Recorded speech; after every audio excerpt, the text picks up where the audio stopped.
Hello, everybody. Welcome. We are in the final live show for the first quartet, which is exciting, talking about Briar's book. Hi, Jessica. I don't know. Hi, Jessica. It might just be us. I don't know. We'll see. Hello, Renee. Hello. You took a nap. Good. Me too. We were up late last night. Listen, I did like 4 hours at a kid's birthday party. I was tired. Oh, jeez. It's like I took a little nap. Hi. Okay, so I guess let's like have this conversation that you began before we now. went live. Yeah. Who wants to start? I blame Bethany for everything. That's my opening statement. I just have to say I totally forgot that this was like an epidemic book because I haven't read them in years and I'd never been through one at that point. Right. It doesn't register the same way. No. Oh, whoa, but it hit hard. It hit hard. Yeah.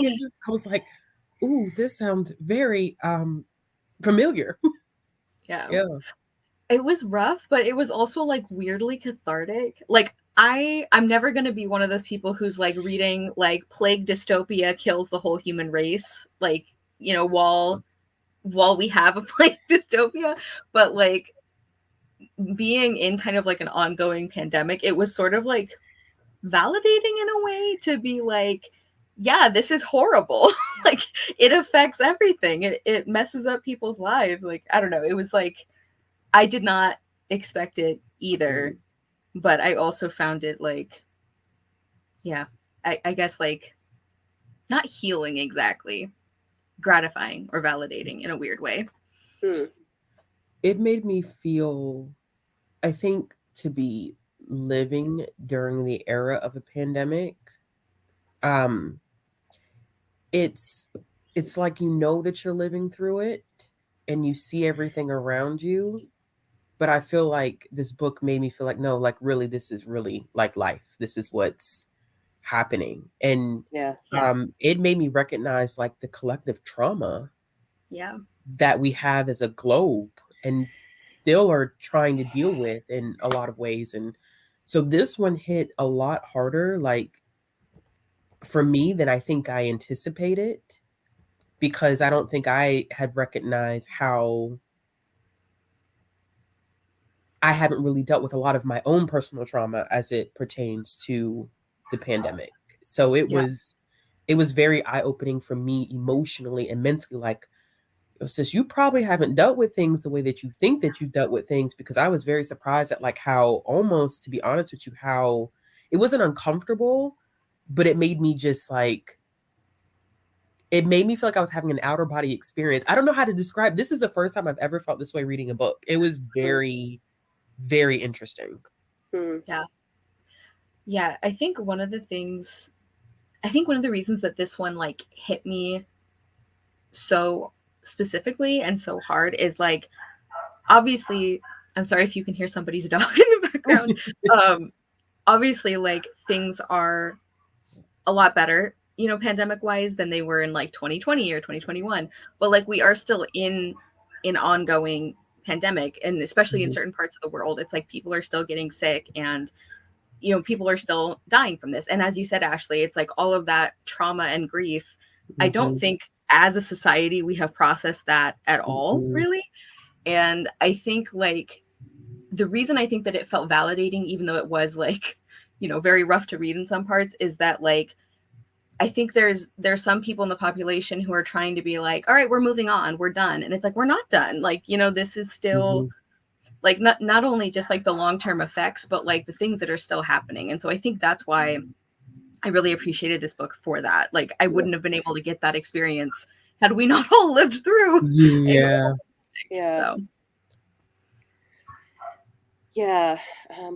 at the comments real quick. Hi to Nora. Yeah, it hits real hard in the COVID era. Yes, it really does. It was nice to see people in charge actually taking it seriously. True story. Oh, the irony of it all. Yeah. Well, it is interesting because like she even though it was in a fantasy world, really nailed what it's like, which is interesting. Because, you know, these came out like late 90s, which we hadn't really had something like this. But yeah, I mean, I think, yeah, I don't know. I had forgotten until we started reading that that's what this book was about, and then I remembered pieces of it. I don't want to get into spoilers yet, I guess, but like it is interesting how it mirrors sort of like cases popping up and quarantine and research into like how like diagnostic criteria and like all of the things, you know. That's like one of the reasons why when everybody's like, oh my god, Crane is such an asshole, and I'm like, he is, but he's also right. Like you can't, like when he like yells at somebody for dropping like a tray, and I'm like, yeah, you can't do that. Like I don't know, like I'm not someone who thinks that if you're really good at your job you can treat people however you want, but it's like a safety thing. It's like, and as we have seen, he was right. He was right to like yell at people. Like you can't have like a margin for error when you're dealing with like super bugs. Like you just can't do that. This felt very Simpsons-esque. The Simpsons predict everything that happens. And so I was like, did you just, you know, perfectly just understand just exactly how these things, I mean, granted, I don't know if she did any research about the flu epidemic or anything like that, you know, to get kind of an idea of how these things would be laid out. But it was so on point. I think it just gave me goosebumps, really, to be honest with you, because I knew that this book was written a long time ago, but it's like, no, really, like you have everything nailed down to a T. It makes me wonder if she went through something like this. Yeah. I don't know, some kind of an outbreak, because there's so much. There's so much detail of like magical version of taking like, you know, samples from people to study, and I don't know, like there was so much accuracy. Accuracy. It was a lot of accuracy that kind of like threw me for a loop. Well, and I think also like I don't know, like kind of what quarantine is like. I feel like she kind of nailed too how it's sort of boring and repetitive, but also awful all at the same time. It's like even constant fear gets boring. Like it's just it's wild. And book it felt real. It felt very. This is probably not only because it's about my favorite character, but I may be a little biased in that way.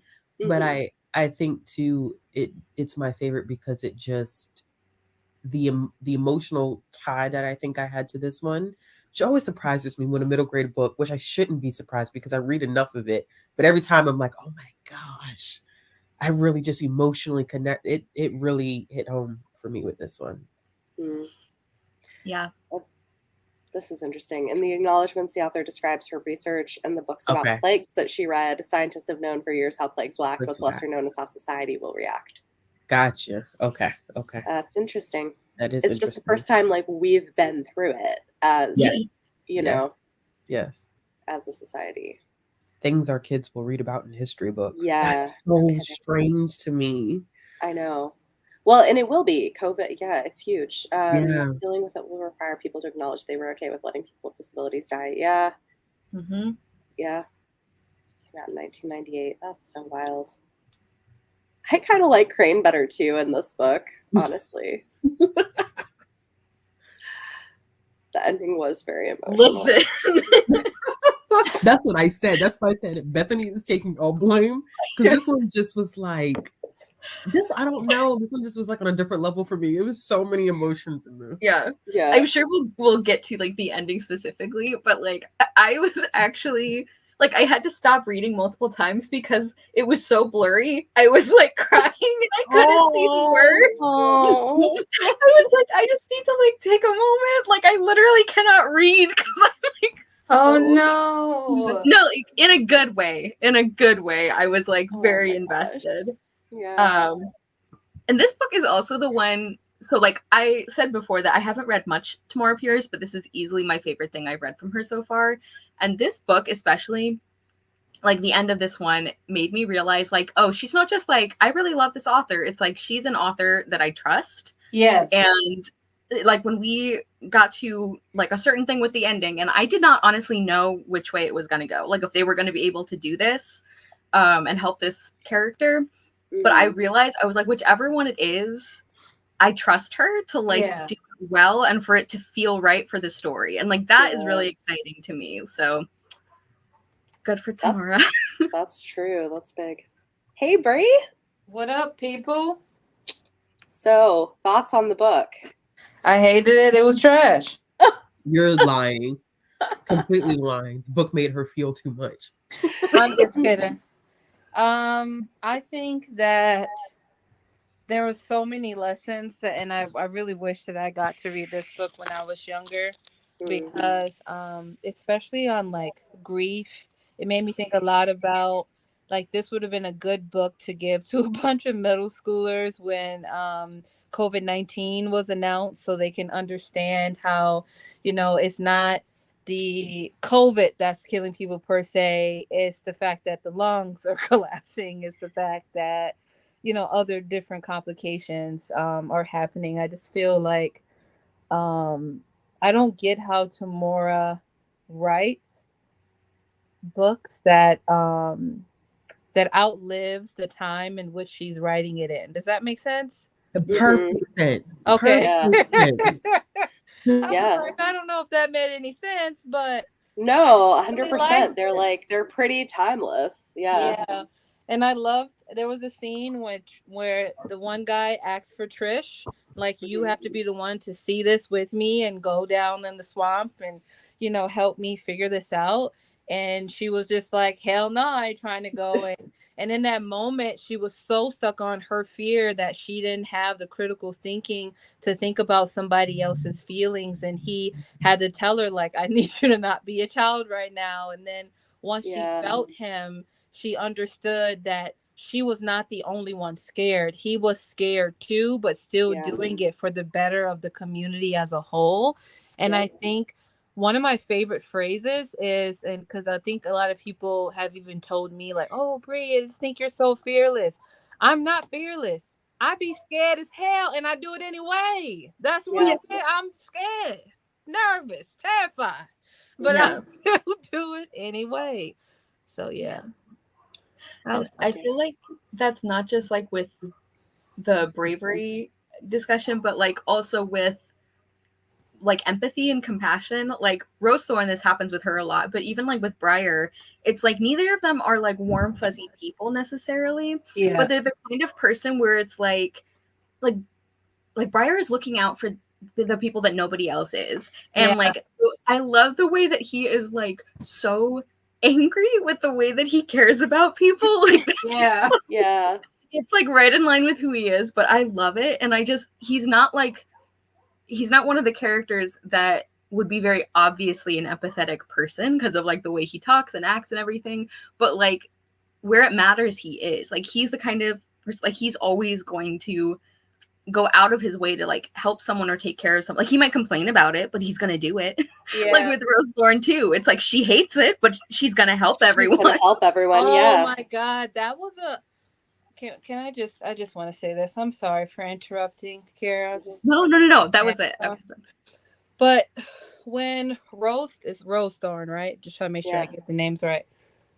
When Briar was questioning her of why she's choosing to help people and be kind to them in the moment and understand that they're human first, even though she don't fuck with humans, she was still trying to be like, just because I don't like humans don't mean that gives me the right to treat humans poorly. Right. And that is how I feel about so many things. Like people, when I tell people I don't want to have children, they're like, oh my God, you hate kids. I do not hate kids. I love children. I work with children. I'm a child therapist. But do I need a crotch fruit? No. Do that mean that I'm not gonna, like, if a kid needs something, I'm not gonna be there for the child? So that lesson of empathy, of like, you don't have to know this person personally to show up as a human and do a human to human thing.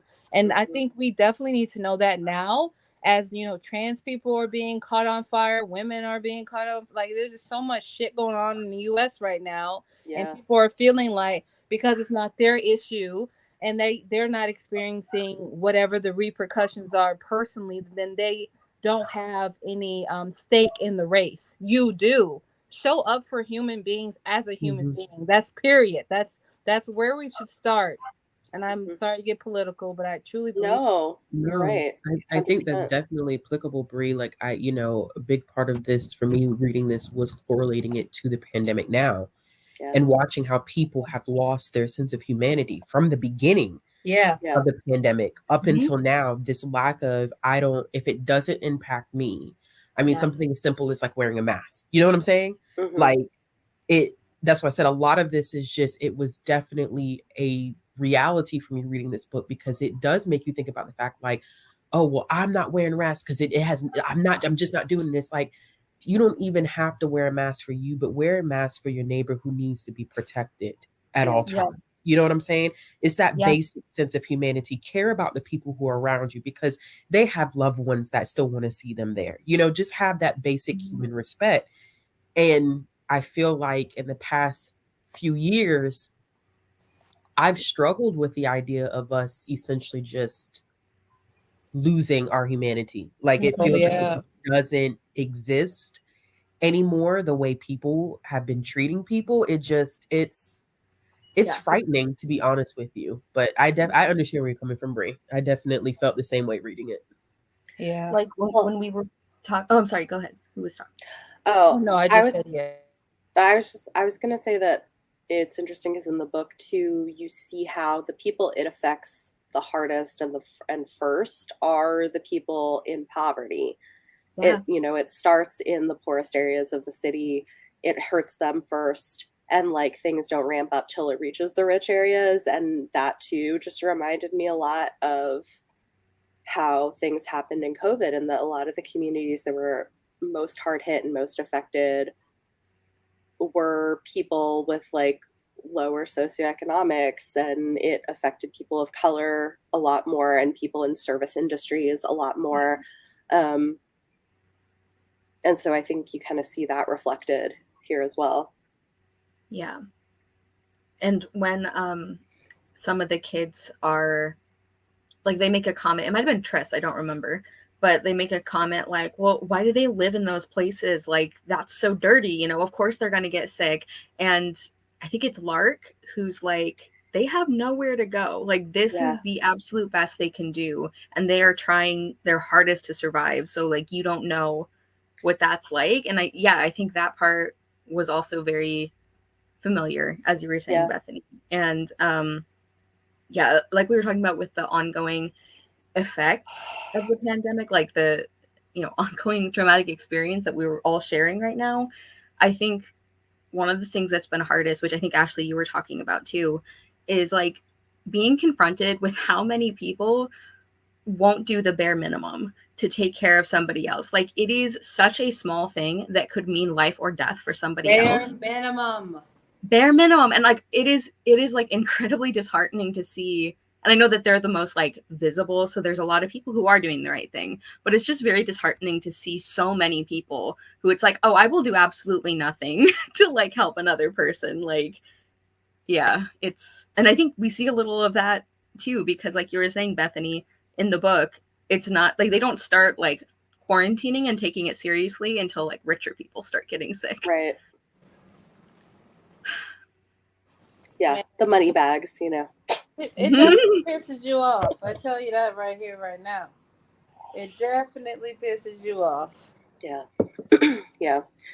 I saw a comment earlier, which I thought was interesting, that maybe this is a book younger readers could use to help them process the COVID pandemic. I kind of agree with that. And on that note, in the chat, I am linking to the change.org petition that I created. Real smooth, Bethany. Real smooth. Yeah, to try to get oh, and I should put it in the description of the video too, but this is to try to convince Scholastic to put these books back in print because they are out of print. And yeah, reading this, I'm like, this is so relevant. Can we get updated versions with a new thoughtful Tamora Pierce author's note talking about the COVID pandemic and how it would affect kids? Like, Oh, can we that get would that? be so awesome. Right? You added that? Are you adding that? I haven't, but that would be amazing. I mean, but I feel like they would probably do something like that if they put these back in print. I don't know. Right. Like, how would you republish this book and not be like, so? Yeah. Yeah. What was that? Oh, somebody put it in the Facebook fan group. Oh, good. Oh, that's good. I'm so glad. Yeah, we don't have that many signatures yet. I made it like right after the last live, but we've got like 380 supporters so far. So, I'm sharing it again right now. just thought I would note that. Let's see. Jessica says, I like he's a plant mage. I love he's a character made to be a caretaker. Yeah. Oh God, yes. Read the series ages ago. The end of the book when Briar's begging his mentor not to die or stay in her garden version of the afterlife sticks with me. Yeah. That's where they got some love, and then it was a fin to be And when snatched. when she's like, no, I've had my good life, and then she realizes that all of the kids are gonna stay there, like, Mhm. oh my God. When the girls just go after him without a thought, I'm like, I love all of you so much. Like, No. oh my God. Sorry about that. That's all right. I can't tell y'all how nervous I was. How nervous I was that was not going to end the way I needed it to end, because I was like, if you do this to me, I will never forgive you, because that is my baby. Do not do this to him. Yeah. Like, he's lost so much in his life. Exactly. I was ready for him to Exactly. die. I was ready for him to die, though. I was like, I trust she gonna do. He gonna come back in some form. Yeah. No, I mean, couldn't. yeah, it was a lot. Let's see. Oh yeah. That's right. The shock they felt when they learned Lark once lived in the mire after her asthma got too bad she could no longer be an acrobat. Yeah. Well, and I think she mentions too that it's like there are people who can't afford medical treatments. They can't afford circumstances that would. So, like, yes, of course, they might carry more disease, but is that their fault? No. Yeah. Yeah. Oh, it would be cool to write directly to Tamora Pierce. Yeah. Yeah, that's what I Maybe. was trying to say before I was rudely cut Oh. off. By your internet.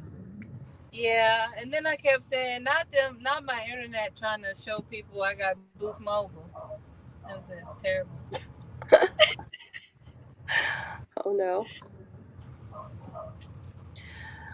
Yeah. This definitely was an intense one, I think. I feel like when I've read it in the past, it was more just interesting than hard hitting because I had never been through it.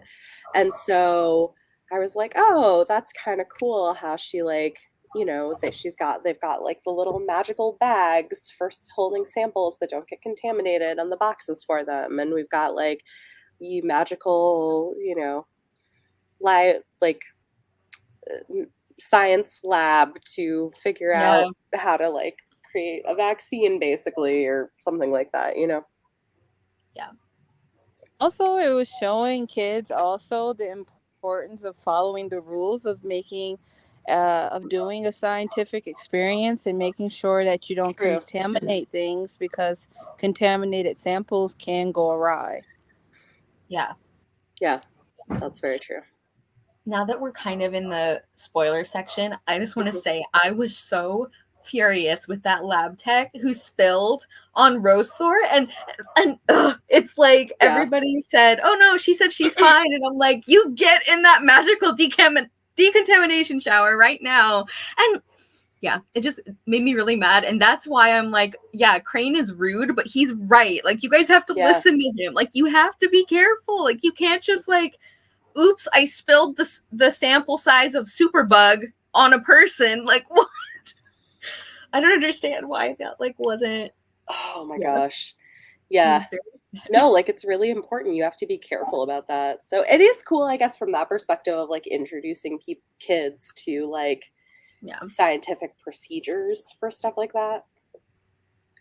Let's see. Jessica says the first time I read it, I loved it because it was a plague, and I love plague books. I liked the magical science and medical care. Yeah.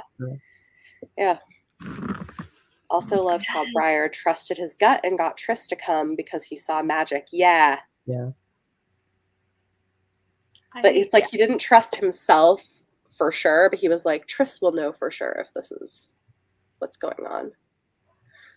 Also, I love how they immediately believed her, you know? Like when she said, hey, you should call Nico over. And they were like, there was like a brief sort of like, well, we tested for it. And she was like, yeah, but if it was a really small amount, and they're like, yeah, if it was really small, we wouldn't have caught it. Okay, let's go get Nico. It wasn't like a big fight. You know, it's like the adults respected that they could be capable of contributing. Yeah. Yep. Oh, yes. The reason also, behind the sickness being from a weight loss spell gone wrong made you angry. Yes, same. That it was like intentionally making a fever to try to make people like lose weight for vanity. Yeah, when they were like, oh, this is magic, like this was created somehow, I was initially assuming it was going to be like an attack, you know, like someone deliberately was like a bioweapon basically. And the fact that it was stupid. A weight loss spell, like, oh my god. Yeah. Like the unintended consequence of somebody just being stupid and selfish. Yeah. Also, on the subject of teaching young readers about important things, the like proper disposal of dangerous substances. Like, you know? True. Yeah. And that if things get into a water supply, how damaging that can be. Yep. See, I think one of the most intense scenes, is when Briar holds Flick's hand as she dies. Oh God, that's when Rose is like, we have to go, and he's like, no, she's gonna wake up soon. Oh my God. And she's like, you know better. I think it's because for me, like, he just had so much faith in her just getting better regardless. Like the constant, like, she's gonna beat this, she's gonna be fine. And I think part of me was like, oh yeah. But then I think as an adult too, I'm like, Ashley, come on now. Like, you 9 times out of 10, this is not. But I think it's very realistic. I think you know, having someone that's close to you at any situation, not necessarily just a pandemic or an epidemic, it is a very human emotion to want to maintain that faith and hope, even though I think a part of you knows like this is not going to end well. You still want to maintain that hope and that faith, like, oh, they're going to be fine. And I think it's good to see that because I feel like that emotion is okay. There's nothing wrong with holding on to that hope and that faith that someone's going to get better, even if you know in reality the likelihood of it happening is not really there. Yeah, it's a part of that grieving process.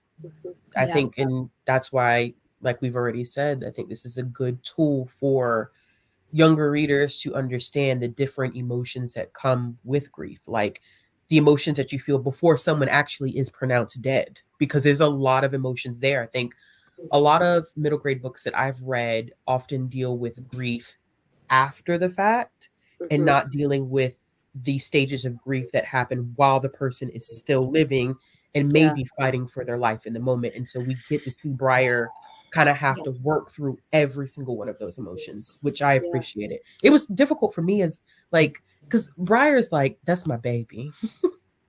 Briar's like my own kid. And so having to see him deal with this stuff, I think it hurt me as a parent. And I've loved him since book 1. So there was just like, I said, why you got my baby going through so much? Yeah. I know. By the end of, I think it was the last book, maybe even book 2, but like, yeah, Briar was not one that I initially connected to as much as some of the others, but I love all of these kids so much. Like I think one of the things that was so sad and like infuriating about what happened to Flick is that she was just unlucky enough to be poor, you know, and that is like so true to life. And like the fact that she didn't make it because she didn't live long enough for them to like develop the treatment. It's like, that's why, you know, when people say things like, well, we made it through this, it's like a lot of people didn't, you know, a lot of people did not make it through the pandemic. And yeah, it just, again, that's a part of this book that I think is like it feels very like real. It's like, I mean, I guess Tamora's like intense research focus combined with her psychology degree is like, man, she just like hit after hit after hit. Brought it all. Well, because that's the thing, right? Is you see that the people who don't fare as well are the very young and the very old and the people with pre-existing conditions.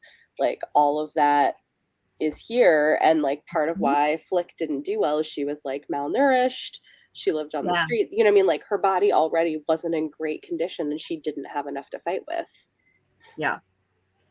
Yeah. And that moment when like right before Flick dies, when like Briar is like sitting up with her and he has that thought of like, I almost wish she would just die so that I can like stop and I can just go to sleep and like not worry about this. And then he's like, I'm a horrible person. And it's like, no, but that's like something like wanting to get it over with. Like that is something that happens, you know, that's like a very like normal feeling. So it just, there were so many times where I just wanted to give Briar a hug. Like, yes. Oh God, yeah. And then when Henna died, I forgot, because like as a caregiver, because she overextended herself, I like that there's such a focus on that here, that like that you can only help and take care of people if you are taking care of yourself. Because if you get sick, then you can't help anyone. Yeah. You know? True. Yeah. And Brian has to learn that when he's like, well, you could make her better. And she's like, yeah, I could like force her to be better. And I can maybe do that to 2 people. And then I can't help anybody else. And it's, I think that was, and Briar gets that. He's like, oh, like, sorry, you're not a selfish person, I guess. Like, sorry, Brie. I think you were gonna say no, there were 2 things that I thought of while reading. One is when, I don't remember the guy name. He was trying to tell the kids, like, you guys are being taught by these, like, best mages of all time. And, you know, Rose Bear was like, who cares about any of that? I'm trying to, like, I'm trying to rest. Like, I don't care about any of that. And I just feel like that was a really good lesson to show how important humility is. Like, you don't have to announce that you're big top dog. You can just be somebody that's helping someone. You don't need to show all these labels and everything, because I think we're in a time where it's like people are like, where you get your degrees from? Are you qualified? Are you this? Like, it just experiencing life is not enough. And even if you get these degrees, they're like, do you have 20 years of experience? You know, it's like it's just constantly like, you have to go through things like that. And then the other thing is when Briar was really upset of why you can't just, as a mage and you're a healing mage, why you can't just heal like everyone. And she was like, you know, if you're old enough, you know, it's going to get you anyway. Or if you're young enough, you know, I have to pick and choose. And, you know, it's a matter of, do I save 2 people, extend all my energy and be out for the count for a month and a half, and then I'm not able to help those other people.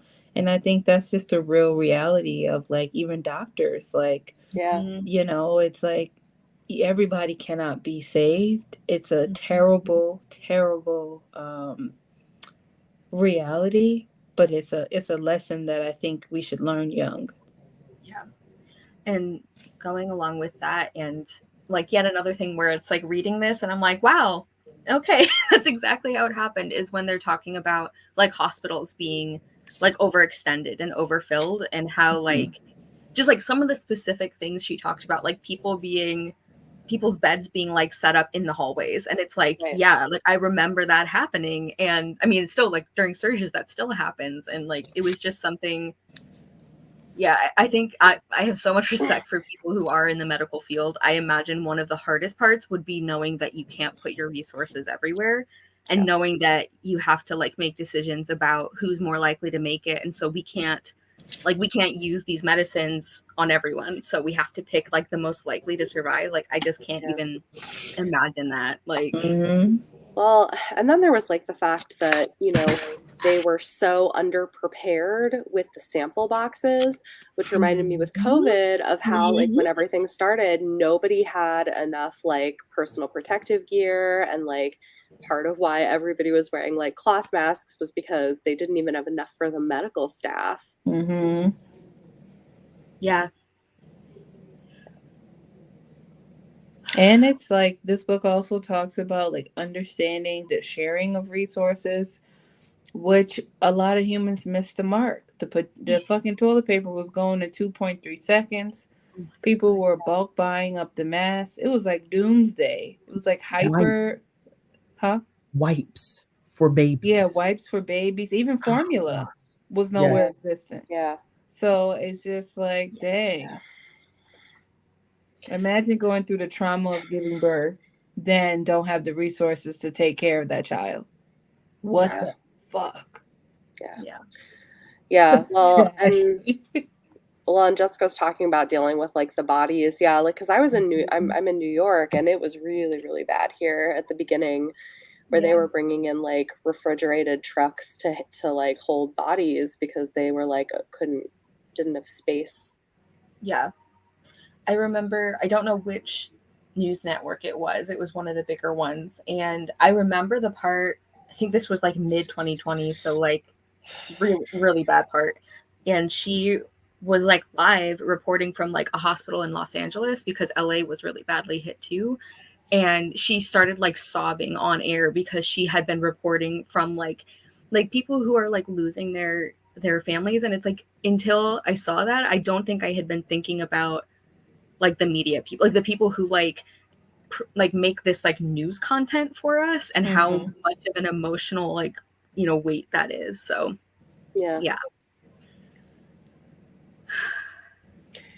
Yeah. It's like clearly we all have a lot of collective trauma about what happened that we haven't really like processed. I feel like we're just trying to like get back to something resembling normal life, but and how do you even heal from that with all the other legislation shit that's going on right now? Right. Yeah, it's a lot. I don't know if you had like a specific question about the ending, Bethany, or if we can just jump in. Trying to get to this ending. Talk about it. Feel free. Yeah.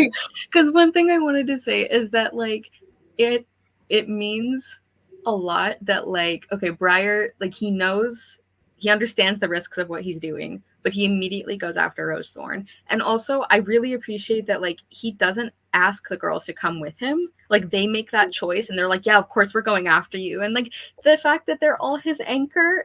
Yeah. Oh, that was too cute. That is what makes and that is what makes Rosethorn finally go with him. Because like she can you know, sacrifice herself. She's like, you know, I've had a good life. And then Briar's like, all right, well, let's start I'll stay with you. Cool. She's like, sorry, what? And then like she realizes that like Triss and Daja and Sandry are all with him too, and she's like, I am not gonna let these 4 kids die. Like, the fact that Briar basically bullied her into letting him save her shit is out of her to classic. come back. I love it. Yeah. He was like, yeah, they may have each other, but I need you. Like, what's the situation? When he said that, oh man, that took me out. Or some version of that. I don't know if it was that, but it was some version of that. Yeah. I feel like this is the book that really, like, I mean, obviously because it's Briar's book, that makes sense. But it's the one that really made me understand how close Briar and Rosethorn are. Because we'd been hearing about that in the other books, but when we would see Rosethorn, she was usually like, you know, in her very like prickly, like, I don't care about people, or at least I don't tell them I do. And so in this book, it was really nice to see her be more like outwardly affectionate with Briar. And didn't she say she loved him? Yeah. Oh, that took me too. I was like, I think she said she loves him in this one. Yeah. Well, it was like that moment where Briar was talking to one of Crane's apprentices, and was like, I don't know how you work with Crane. He's like so awful. And they're like, well, I don't know how you work with Rosethorn. And they're both kind of like, teach their own, I guess. That was so funny. They had this like moment of solidarity, but also like, I can't relate. Like, I can't, yeah. That was great. Yeah. Because And then I think it's important to know that because we're human, even humans who do the worst atrocities in the world they still are multifaceted.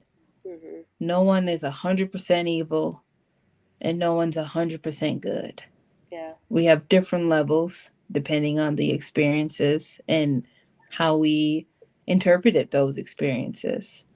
Yeah. So Rose, what's her name? Rosethorn. There we go. I was about to call it Rose Bear, but that ain't it. Rosethorn may be just annoyed with a lot of people, but had a soft spot for Briar. You know what I mean? Like everyone that's seeing, like, oh, fucking Rose, and he's like, I'm living it up with Rosie. Me and Rosie, we go back. You know what I'm saying? Well, I think there are people like that though, that like are prickly or grumpy or difficult, but like if you get to know them and get past that, like they're great. And I feel like Crane too, like is very finicky about stuff, but like also wants to do good. Yeah. So I don't know. Yeah. Yeah. Yes, it was good to see her affectionate with Lark too. Mm-hmm. Agreed. And I thought it was interesting. Moonstream at the end was sort of like, let's not talk about what happened because no Let's one's never ever talk brought about- somebody back from the dead before, Yeah. and we just don't want this getting out. And they're like, when she didn't understand how it happened. Right. And She's I'm like, don't explain it to me. Like, you shouldn't be a person gonna keep No, I want deniability. I'd have been like, what? They rose somebody from the dead? Huh? I didn't even know it happened. I'm gonna Well, Yeah. Well, it's like everybody knows the four of them are also going to be great mages, but they're trying to keep them for having as normal a childhood as possible. I think is like kind of what's going on. We learned that in the book before, how the traders and people were treating them. Yeah. I hate to be the one to do the mad dash, but I do have to head out. All right. Okay. Thanks for joining, Bree. Thank you for the conversation. Yes. All right, All y'all. right. Bye. Take care. Bye. I like that Crane is rich but still wants to do good for people.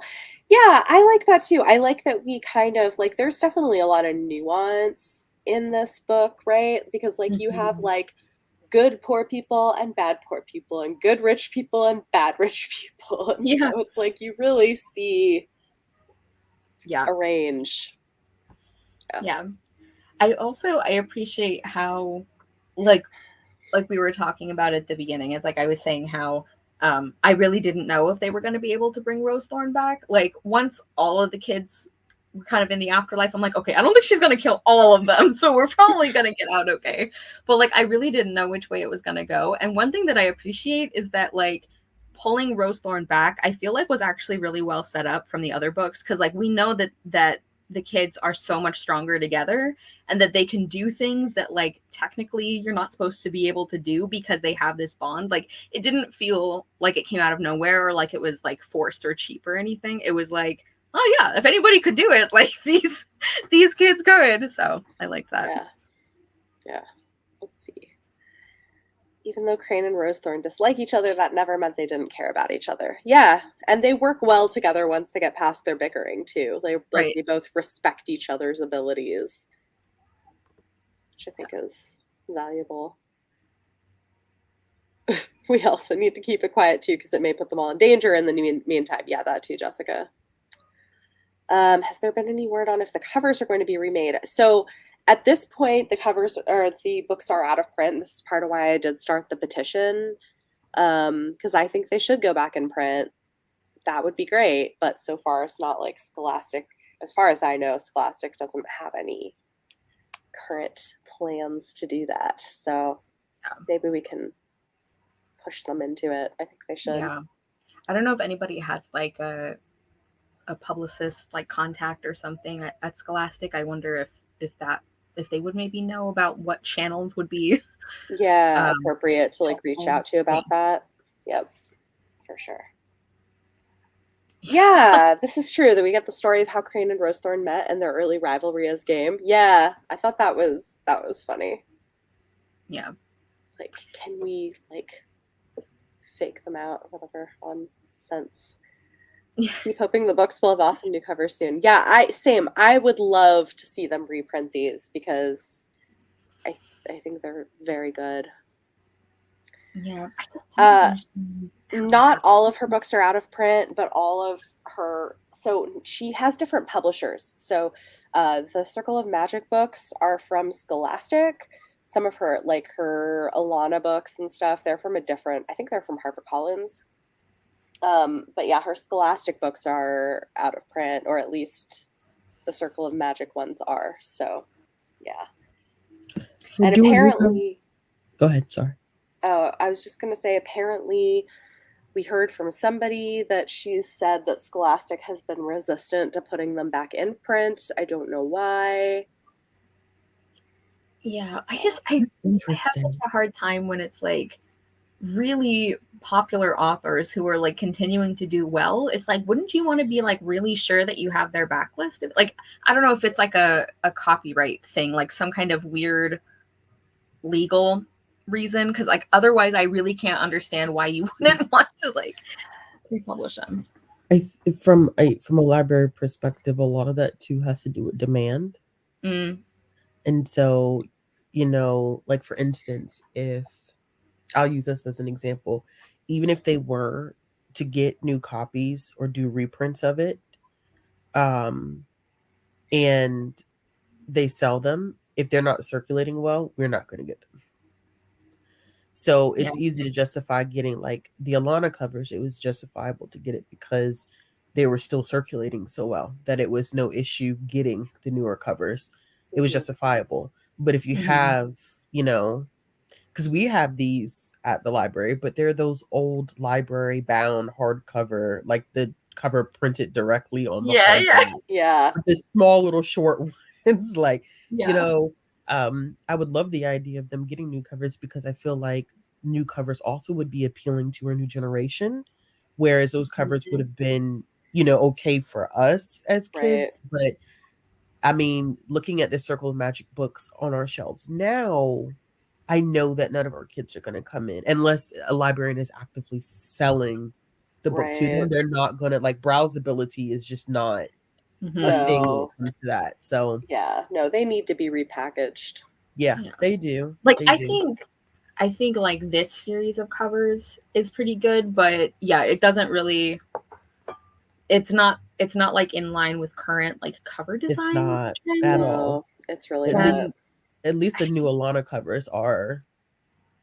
And then what other series? What's the series with the animals on the cover? The Wild Magic. Yeah, those we have those in the ones that kind of match the Alana covers. Yeah. Yeah. Those are in the same universe, like they're all set in the same world. So there's several series. Yeah. Apparently they're doing new covers for the Alana series. That's cool. I don't really like the current ones, so I would love new covers. New covers. I just we could like email Scholastic and be like, hey, HarperCollins is going to be making more money on their Tamora Pierce books. You guys should get in on that and announce, hey, well, we're putting out new Circle of Magic covers. Yeah, let's like weaponize capitalism for good for once. Like, come on. I wonder what it does take, because there's an author that's from my area, and she's been working with HarperCollins. It's interesting because she's not with HarperCollins. Who's Little Brown an imprint of? Hachette? I think it's Hachette. She's with Little Brown, and I think that some of her older stuff is from Scholastic. But I need to ask her what she did, because she also had to fight tooth and nail to get her stuff back into publication, because everything was out of print, and it was very much so out of her control to determine whether she could get that stuff back in print or not. She recently was able to get one title back. They decided to pick it back up and reprint it, but well, and the other thing too is sometimes authors can get their rights back and like Yeah. republish with Yeah. another publisher. But I think Tamora Pierce has said she's had trouble being able to do that as well. So Dang. Yeah. I feel like it's also, at least from the ones that I know of, it seems even more likely to happen with like middle grade books because like Lainey Taylor is another case where like her books are selling so well, but her middle grade books, which I personally feel like are some of her best, are out of print, and they've been out of print for ages. Like the second book, I think, like I was thankfully able to find a copy, I guess, before it got like really hard to find. But it's like people are selling these for like $300. Like that's how out of print they are. And I'm like, Wow. it's Lainey Taylor. Like everyone's obsessed with her. Why is it so hard to? Yeah. Scholastic won't sell them back to her for some reason. Yeah, I don't know. It's weird. Yeah. I kind of do want to actually email Scholastic and be like, so HarperCollins is going to make a lot of money on these new Alana books. Just a thought. I don't know if anybody, like, I'll just cold email if I have to, but. Yeah. It does seem sketch. I agree. Yeah. Because they're fantastic books. Like these shouldn't there's no Yeah. reason for them to be out of print. Like these are great books. Like these stand up with like current middle grade fantasy being They published. do. Like, They hold do. up. Easily. So And with the And current especially COVID. with the current COVID situation. And that's why you took the words Yeah. out of my mouth. Yes. Yeah. Literally took the words out my Oh, mouth. God. Yeah. Well, and I think we're far enough out now that it might be a time that kids should be processing it, you know? yeah. Yeah. I don't know. Yeah. The Numeric Chronicles. Yeah, maybe she will. I remember when Fourth Wing was sold out. Interesting. There is a petition at Scholastic. Yes, Stephanie It made is. one. So I made one. So the link is in the video description to the petition. So go sign it and share it. We don't have that many. I mean, we're doing okay. Like we have, 380. But I think we need more to get Scholastic's attention. So if you can share it and sign it, that would be awesome. And then who knows, maybe we can make some change. That would be cool. I was planning to do a series review for them too, so I'll mention it there and hopefully. That would be great. She's working on it, but had a lot of rewrites and a few health problems. That's fair. I mean, she's not young. I was like honestly thinking when someone in the chat was saying that Scholastic won't sell them back to her, I'm like, are they just like waiting for, like that's kind of, I don't know. It feels a little sketchy to me. It wouldn't be a surprise though. Yeah. Yeah. The way publishing likes to act. Yeah, that's true. I still can't get over the like court case that we all witnessed where like these multi-million-dollar publishing execs were like, we don't actually know what we're doing, and that's our defense here. It's like, oh jeez. I wipe that from my memory. Yeah, that's probably best. Yes, there is a lot of good representation in them. I mean, like they're really good books that are really thoughtfully done. I don't know. Yeah, it is surprising none of her books ever got movie adaptations. Actually, I'm happy they haven't. That's just, I'm sorry. They came out, so. I feel like they'd make good like TV series. Yes. I think Circle of Magic would make a good TV series. That's what that's what the content would be great.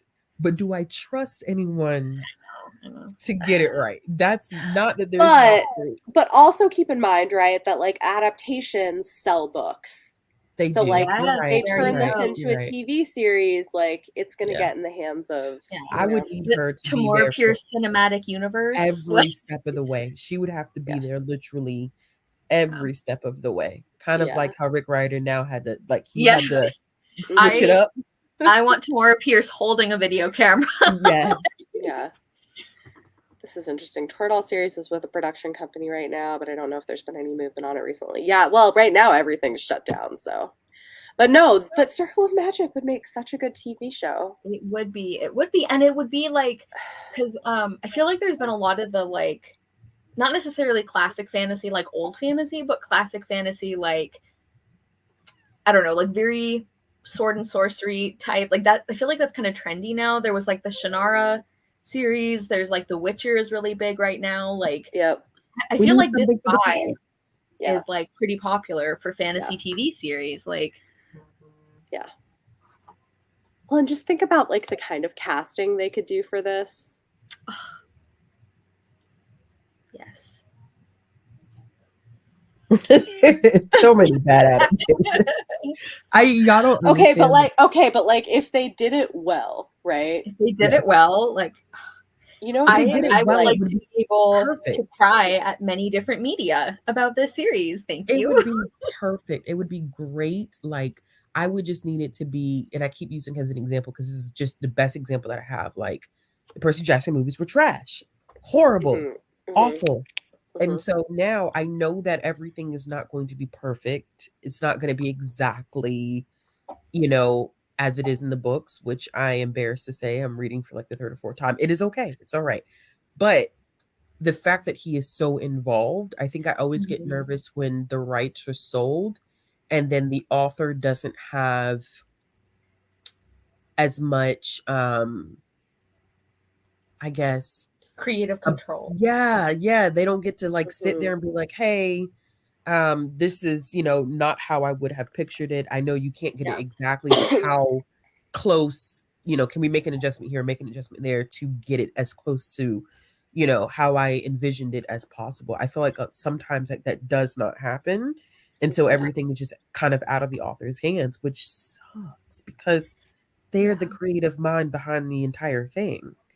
Yeah. Like they know their story the best. And Yes. I think that the reason that Rick Riordan has been able to like basically get a do-over, which is, the dream for all bad adaptations, is like not just that he had the like really bad movies and everyone acknowledges they're bad movies, but also like he's had such staying power as an author. Like he's Yeah. still Yeah. coming out with books. He's still selling huge numbers of these like interconnected series. He's got the Rick Riordan Presents imprint. Like I feel like he has the kind of like Clout. resources and clout Please, that clout. he was kind of Yeah. able to like leverage that to be, because like I don't know, I would assume that's probably why a lot of authors don't get that, is because they're like, well, who else are you going to get to buy your series, like Yeah, yeah. we're like Universal or whatever, so Yeah. take it or leave it.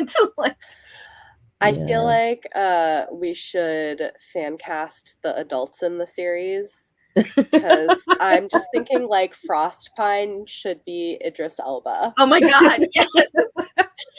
Yes, before you even said that, Bethany, you're like Frostpine and I'm like Idris Elba. Yes, right? I mean, like Would be perfect. He would be perfect. Yes, I support it. Oh, wow. I don't know who Rose Thorn would be. I'm horrible at fan castings because I don't know any actors or actresses. I don't watch enough Okay. TV or movies. I just rewatch old stuff over and over again. Yeah. Me too, Ashley. And with people who are not even acting anymore. Like, they're retired or they're no longer living. And here I am 20 years later. Oh, this is so good. My dad gets on me about that. Haven't you seen this 20 times before? I know, but there's always something that you catch that's new every time that you rewatch a TV show or a movie. Yeah. Oh, okay. Okay. I have a thought for Rose Thorn. What about like Portia de Rossi or Jane Lynch? I don't know. Jane Lynch might be too old, but Is this the actress I'm thinking? Not me having to Google who you're talking about. But it's wild oh, because somebody said Viola Davis for Rose Thorn. I could see that. She I could could probably see do that. that. Hmm. Who would play Nico? Because he's one of my favorite of the adults. Oh, Nico's got to be somebody more like buttoned up, kind of like older, but like I don't know. Silver Fox. Silver Fox, yeah. Oh, who would be a good one? Let's see. Let me do some Googling, see if I have some good. Pierce Brosnan. Who? Who? Who's that? Google him. You know who he is. Pierce Brosnan. He's been Oh, in, like, see, that's what I'm saying. I know these people by face. yeah. Or like a George Clooney, maybe. Yeah. You know? That's a shame, y'all. Nico is not young. He has gray hair. He's not Yeah. young. That's the thing. I also keep thinking like Ralph Macchio, but I don't know that he has the like right vibe. I don't know. He's But kind they- of buttoned up in like the later things I've seen him. He has Yeah. like dark, but with silver. He's got silver Yeah. in his hair. Like they mention it multiple times. Again. Yeah, this is true. Rose Thorne is in her 30s. Yeah, that's the only thing is like some of the people I'm thinking would be a little bit too old. But I mean, it could be somebody a little older though. I could see, or Octavia Spencer. Yeah, I could see that. Oh, Octavia Spencer is a good one. Yeah, she'd be good. So who would Lark be? Because also they have to be a good couple. Mm-hmm.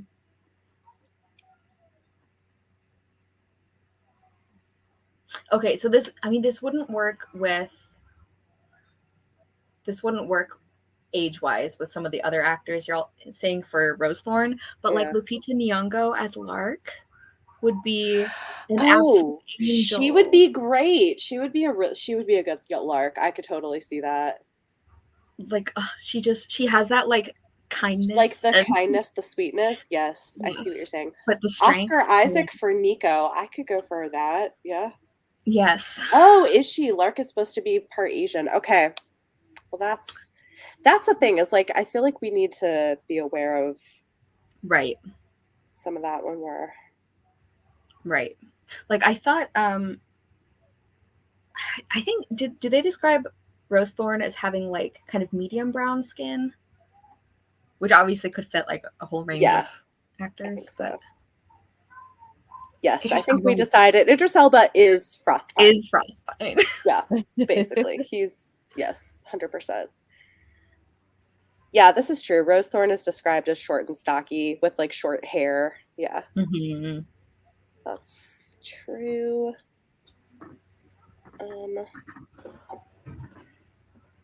So yeah, I don't know. I would want to see if they were to do this as a TV series, which they should. Mm-hmm. I would want to see them cast like actual kids for the kids. Yeah. Like I understand for like that it makes labor loss more complicated when you have to give children breaks. But like I would want them to actually cast like approximately in that age group rather than like, oh, you're like 16, we're aging everyone up. Like right. Because I find and I think there are kids that could work for it. Well, and I like that there's a lot of opportunity for like if they didn't whitewash the cast, like you get a lot of there would be so much diversity sort of built into I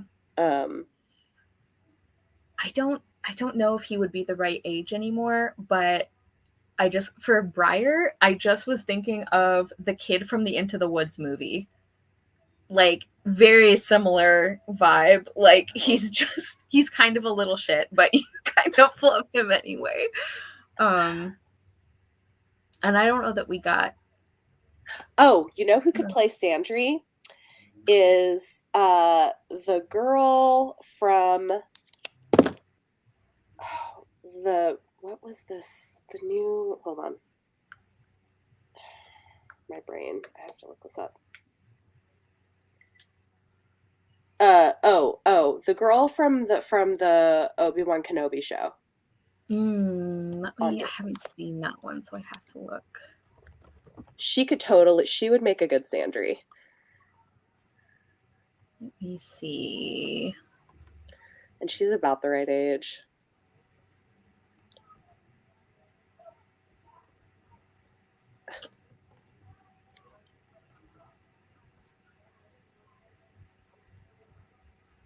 It's not showing me the picture, but did you look for cast? Yeah. Huh. What's the name of the show? Is it just Obi-Wan Obi-Wan? Kenobi. Yeah, Okay. she plays like the young Princess Leia. Oh, okay. Let's see. Okay, what about like Simone Ashley for Lark? She was from the Bridgerton season 2. She definitely looks like how I picture Lark.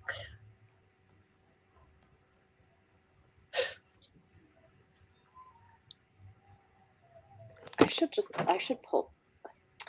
I'm realizing I could just like share. Oh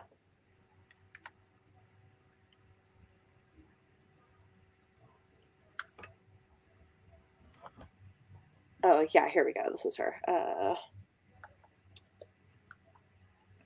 Vivian Lyra Blair. That's her name. Mm.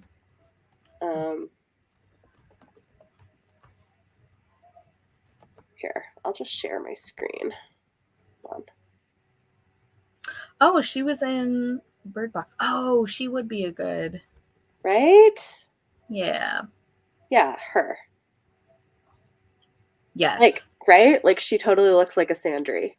Yeah. Yeah.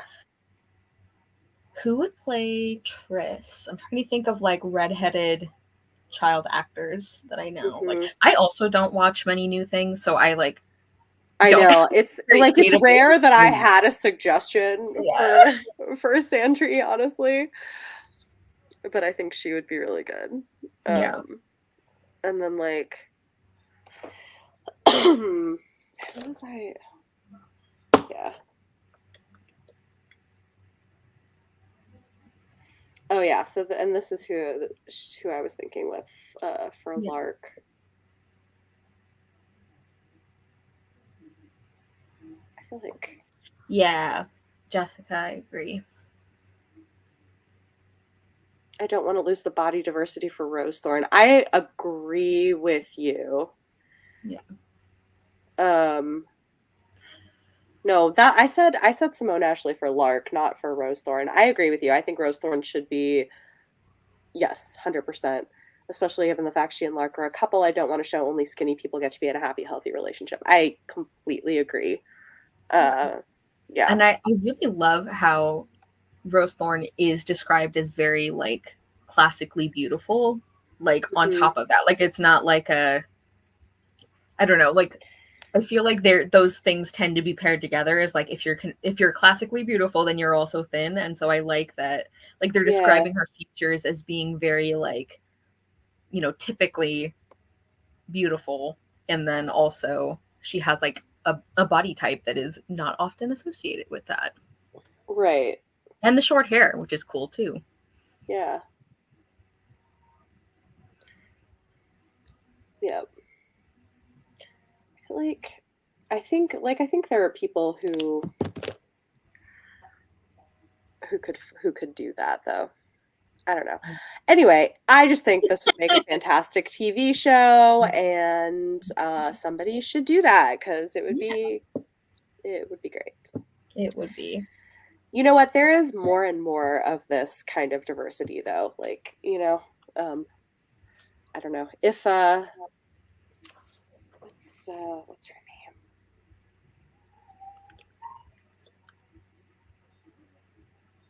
If like if like Nicola Coughlin had a daughter, like could play Triss. It's like a young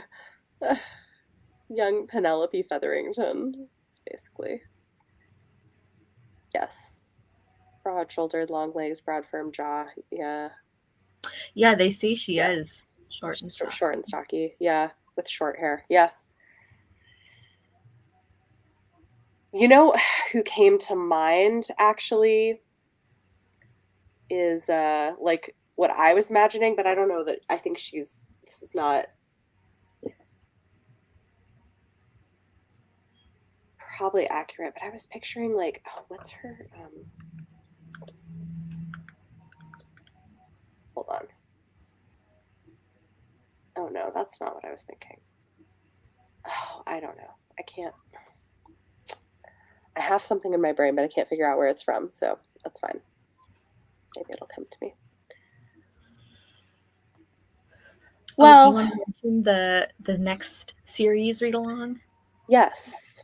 So we're going to read The Circle Opens, which is the next quartet in this series. The first one is Magic Steps, and it's Sandry's book. So they're a little bit older, and this is them each going off on their own kind of individual journey.